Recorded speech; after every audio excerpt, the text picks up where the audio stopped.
Hello everyone, welcome to our channel. This is Srishti Agarwal. तो मैं आप सभी कक्षा 8 के स्टूडेंट्स के लिए लेकर आई हूँ प्रकर हिंदी कार्य पुस्तिका के सॉल्यूशन, जिसमें हमने काफ़ी सारे कार्यपत्रक आकलन पत्रक के सॉल्यूशन देख लिए हैं।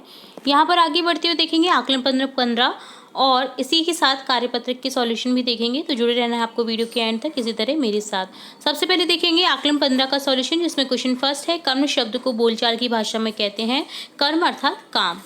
सांप शब्द का तत्सम रूप है, सांप शब्द का तत्सम रूप हो जाएगा सर्प अर्थात संस्कृत में। ठीक है, तत्सम का अर्थ होता है संस्कृत और तद्भव का अर्थ होता है हिंदी। छात्रावास शब्द का संधि विच्छेद हो जाएगा छात्र धन आवास, जिसमें दीर्घ संधि है ए और आ मिलकर के हो गया है आ। दीर्घ संधि है तो यहाँ पर हो जाएगा स्वर संधि का भेद। अगला है विराम चिन्हों का, यहाँ पर आपको करेक्ट कर देना है स्वर चिन्हों का भेद। ठीक है, नेक्स्ट है विराम चिन्हों से संबंध विकल्प है। विराम चिन्हों से संबंध विकल्प यहाँ पर हो जाएगा, यहाँ पर देखिए चारों ही ऑप्शन में विराम चिन्ह से संबंधित विकल्प नहीं दे रखे हैं। तो अगर आपको विराम चिन्ह फिर भी करेक्ट करना रहेगा तो आप ऑप्शन थर्ड को करेक्ट कर सकते हैं, पर यहाँ पर -1 ये गलत, ये जो 1 है इसकी जगह यहाँ पर पूर्ण विराम आना चाहिए था, पूर्ण विराम चिन्ह। तो इस तरह से यहाँ पर ये करेक्ट हो जाता अगर पूर्ण विराम रहता तो। ठीक है, चलिए नेक्स्ट 6 क्वेश्चन देखेंगे। हमारे जंगल विषय पर आप अपने विचार लिखिए। हमारे जंगल अनेक प्रकार की संपदा का भंडार है। इनमें पशु और पक्षियों के आवास होने के साथ साथ इनसे लकड़ी, औषधियाँ, चारा, फल, गोंद, लाख, शहद मिलता है। इसके अलावा जंगल वर्षा करने में सहायक होते हैं, शुद्ध वायु देते हैं, मिट्टी के कटाव को रोकते हैं। मिट्टी का कटाव अपने आप ही रुकेगा अगर पेड़ पौधे ज़्यादा रहेंगे। आजकल जो आप देख रहे हैं जैसे हिमाचल प्रदेश में मकान ढह रहे हैं या बड़ी बड़ी उत्तराखंड वगैरह में मकान ढह रहे हैं, तो वो क्यों ढह रहे हैं? क्योंकि उन्होंने तटीय इलाकों से जो पेड़ पौधे हैं वो कट करके घर बना दिए हैं। तो पेड़ पौधे क्या होते थे, पेड़ पौधे अगर रहते थे उस जगह पर तो जो पानी का बहाव होता था वो उस कारण से रुक जाता था, बट पेड़ पौधे कट जाते हैं। पेड़ पौधों के कट जाने के कारण जो पानी है वो तेजी से आता है और मकानों को बहा ले जाता है। तो यही कारण है कि जो भी अभी जो इस तरह से भूस्खलन ज़्यादा बढ़ता जा रहा है वो इसी कारण से बढ़ता जा रहा है कि पेड़ पौधे वहाँ पर कटते जा रहे हैं। निम्नलिखित वाक्यों में सही या गलत का निशान लगाइए। दो वर्णों के मेल से जो परिवर्तन होता है उसे संधि कहते हैं। दो वर्णों के मेल से जो परिवर्तन होता है उसे संधि कहते हैं। जी बिल्कुल ही सही है। व्यंजन संधि में केवल स्वरों का मेल होता है, ये गलत है। तो यहाँ पर ये गलत है, ये सही है। स्वरों का मेल स्वर संधि कहलाता है, तो ये भी सही है। स्वर संधि के 3 भेद होते हैं।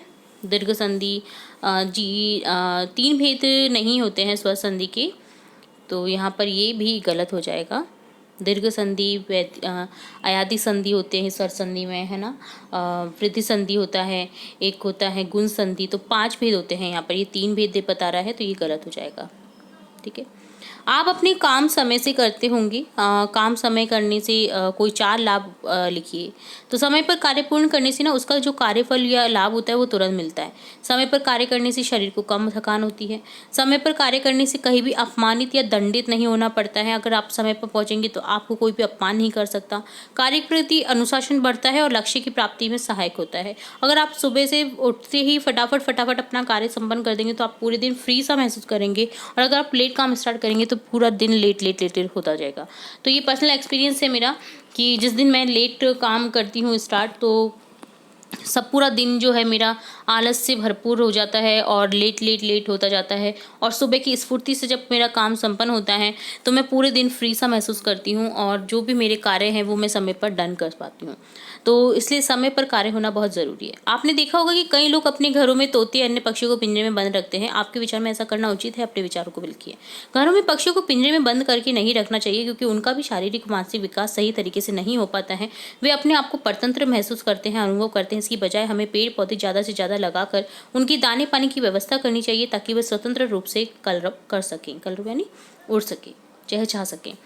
तो आप सोचिए, पक्षियों को अगर आप पिंजरे में बंद करते होंगे, आपको कोई पिंजरे में बंद कर दे, आपको कोई घर पे बंद कर दे, तो आपको कैसा लगेगा? वो तो आपके लिए स्वतंत्रता, परतंत्रता हो जाएगी।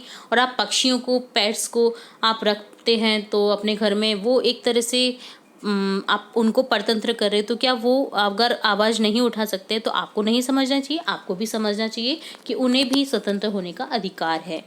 ठीक है, अगर आप अपनी स्वतंत्रता का अधिकार मानते हो तो उन्हें भी अधिकार है यार, उन्हें भी जीने दो। ठीक है, तो यहाँ पर ये डन होता है आकलन पत्रक 15 का सॉल्यूशन। अब देखेंगे कार्यपत्रक 86, जिसमें है दिए गए चित्र को देखिए और अपने मन से कहानी बनाइए, उनके उसे शीर्षक भी दीजिए। तो ये कहानी आपको देख के चित्र में देखकर ही लर्न हो गई होगी, आपको याद आ गया होगा। ये कहानी मैंने अपने चैनल पर भी अपलोड कर रखी है कहानी लेखन में, जिसमें देखिए एक जो खरगोश और शेर की एक कहानी है। तो चलिए पहले देखते हैं इस कहानी को। एक जंगल में एक शेर प्रतिदिन एक एक जानवर को बुलाकर बारी बारी से खाता था। एक दिन एक चतुर खरगोश की बारी आई। वह शेर के पास देर से पहुंचा। शेर के पूछने से उसने बताया कि महाराज, आपसे भी ताकतवर एक और शेर है, उसने मुझे रोक लिया था। शेर को गुस्सा आया और बोला कि वह शेर मुझे देखना है, मैं उसे मार दूंगा। खरगोश शेर को एक कुएं के पास ले गया और बोला, इसमें वह है शेर। शेर ने कुएं में झांका तो अपनी परछाई को शेर समझकर उसमें कूद गया। इस तरह से उसकी मृत्यु हो जाती है और सभी जानवर खुश हो जाते हैं और खरगोश अपनी जान बचा लेता है। तो ये था इस कहानी का संपूर्ण सार, और शीर्षक आप दे दीजिए इसका चतुर खरगोश या शेर और खरगोश। ठीक है, चतुर खरगोश आप दीजिए, बहुत सही रहेगा। नेक्स्ट है, कौन कौन से कार्य ऐसे हैं जिन्हें करने की हिम्मत आप नहीं जुटा पाते हैं, वे कार्य उनको न कर पाने के कारण दी गई सारणी में लिखिए। तो दूसरे शहर के लिए अकेले यात्रा, अकेले व छोटे होने के कारण नहीं जा पाते हम। मकान बनाने का कार्य क्योंकि हमें आता नहीं है। सांप पकड़ने का कार्य क्योंकि सांप से डर लगता है। तो ऐसे कोई भी 3 कार्य आपको बताने जो आप नहीं कर पाते हैं। और भी 3 नहीं, और भी बहुत सारे कारण हैं जो आप नहीं कर पाते हैं जिन काम को, तो वो भी आप लिख सकते हैं यहाँ पर। ठीक है, तो ये डन होता है कार्यपत्रक 86 का सॉल्यूशन। अब देखेंगे कार्यपत्रक 87, जिसमें है गद्यांश, जिसे पढ़ना है और प्रश्नों के उत्तर देने हैं।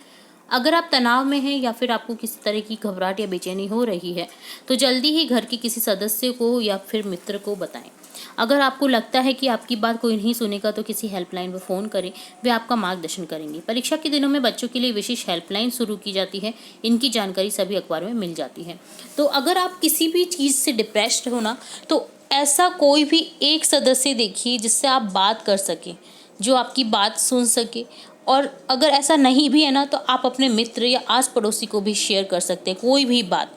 आप अपने मन में लेकर के किसी भी बात को नहीं घूमें, तनावग्रस्त नहीं रहें। आप किसी एक पर्सन को भी बता देंगे तो हो सकता है कि आपकी जो आप डिप्रेस जिसे समझ रहे हो आप, जिसके कारण आप तनाव है, आपको टेंशन है, तो क्या पता वो दूर हो जाए। ठीक है, तो आपको बिल्कुल डिप्रेस नहीं होना है। आजकल तो हेल्पलाइन नंबर भी दिए जाते हैं जिन पर आप बात कर सकते हैं, उनसे उसका सुझाव मांग सकते हैं। तो प्लीज़ घबराएं नहीं और तनावग्रस्त ना रहें, खुश रहें। आपके जीवन में तनाव बिल्कुल नहीं रहेगा। आप जब खुश रहने लगेंगे, आप अपने आप में बिज़ी रहने लगेंगे, तो आपको टाइम ही नहीं मिलेगा कि आपको टेंशन लेनी है या टेंशन किसी चीज़ के लिए सोचना है। ठीक है, आप अपने आप को बिज़ी रखेंगे तो आपको अपने आप ही टेंशन नहीं होगी। तो और किसी न किसी एक ऐसे सदस्य को ज़रूर अपने साथ में रखें, शेयर करें उस बात को, हर किसी बात को। ठीक है, यदि हमें तनाव या घबराहट होती है तो हमें क्या करना चाहिए, यह बात अपने परिजन या करीबी मित्र को बता देनी चाहिए। यदि हमारी बात कोई नहीं सुन रहा है तो हमें क्या करना चाहिए, जो हेल्पलाइन नंबर है उस पर फ़ोन करना चाहिए। इस गद्यांश का भाव है, बच्चों को तनाव व घबराहट में चिंता नहीं करनी चाहिए, बल्कि उसके बारे में परिजन या मित्रों को बताना चाहिए। तनाव व घबराहट होने पर आप क्या करते हैं, अपनी मम्मी को बताते हैं, वह डॉक्टर के पास ले जाती हैं। आपके मित्र को तनाव या घबराहट होने पर आप उसकी मदद कैसे करेंगे, उसके घर पर सूचना देंगे एवं किसी परिचित से सहायता मांगेंगे। जो ये डन होता है कार्यपत्रक 87। साथ ही हमने देखा कार्यपत्रक 86 और आकलन पत्रक 15 का सॉल्यूशन। तो इसी तरह आगे की कार्यपत्रक के सॉल्यूशन भी देखेंगे, तो जुड़े रहे हमारे चैनल के साथ। वीडियो को पूरा देखने के लिए धन्यवाद।